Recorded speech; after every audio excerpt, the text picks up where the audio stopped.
Start med at tjekke, om Mode er sat til Spider. Så er du sikker på, at den fungerer ligesom Google. Derefter går du ind i fanen Configuration og vælger Crawl Config. Under Crawl Config har du mulighed for at vælge, hvilken data den skal trække ud. Jo flere flueben du sætter, jo længere tid tager dit crawl. Generelt vil du gerne altid crawle images, media, CSS, JavaScript, SWF, internal, external, canonicals, reflang, meta og iframes. Umiddelbart skal du ikke ændre noget i crawl behavior, medmindre du er interesseret i at crawle subdomæner, f.eks. app.google.com. Du skal også fortælle Screaming Frog, hvor hjemmesidens sitemap.xml-fil ligger. Du kan 9 ud af 10 gange finde en hjemmesides sitemap ved at tilgå robots.txt-filen, som er den fil, der instruerer Google i, hvad den skal crawle. Her ligger der som ofte et link til hjemmesidens sitemap. Du tilgår filen ved at tilføje ras:"robots.txt til sidst i URL'en. Ud for sitemap finder du linket til hjemmesidens sitemap. Kopier URL'en og lid den ind i Screaming Frog. Du kan også crawle struktureret data, som er data til søgemaskiner, som fortæller den, hvad der er på en given side. Til sidst er det også vigtigt, at du identificerer, om hjemmesiden benytter JavaScript. Hvis svaret er, at den ikke bruger JavaScript, vælger du Text Only. Hvis den bruger JavaScript, vælger du det. Tryk så OK. Så kopierer du domænet ind i Screaming Frog.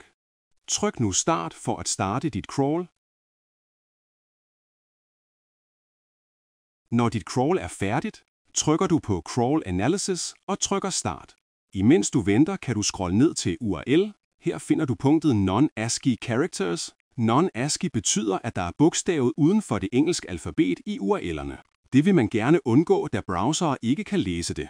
Å bliver til %93A5. Her er anbefalingen at ændre URL'erne, så Ø er lig med OE.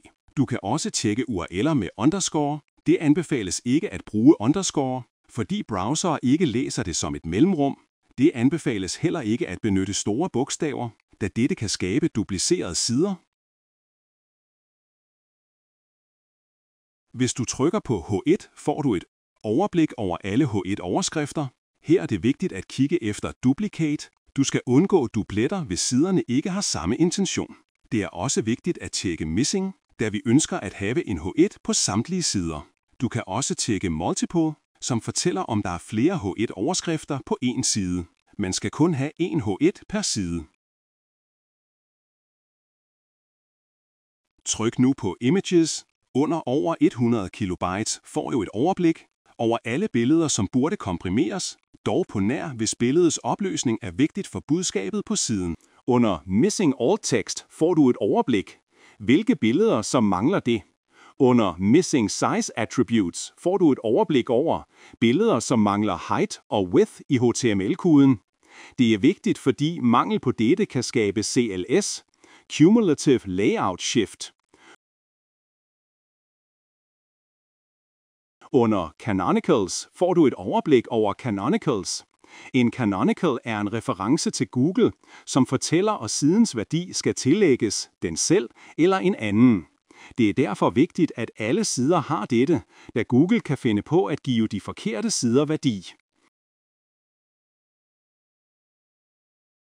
Under Sitemaps får du et overblik over URLs not in sitemap giver lidt sig selv, de skal tilføjes til sitemappet. Non-indexable URLs in sitemap er den modsatte. Her ønsker du at fjerne alle non-indexable URLs fra sitemappet. Orphan URLs er URLs, som ikke har nogen interne links. Det vil altså sige, at de er stort set umulige for brugere at finde. Tilføj nogle interne links til URL'erne. Under Bulk Export og Reports har du mulighed for at trække alt dataen ud, så du kan arbejde videre med det i for eksempel Excel. Under Heflang kan du få et overblik over sprogversionering. Heflang bruger man til at fortælle Google, hvilke sider som er identiske på forskellige sprog. Det er kun relevant for sider med flere sprog.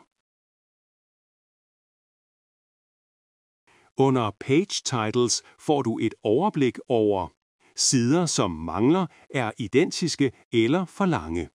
Det er vigtigt at differentiere disse, da de skal passe til søgeintentionen.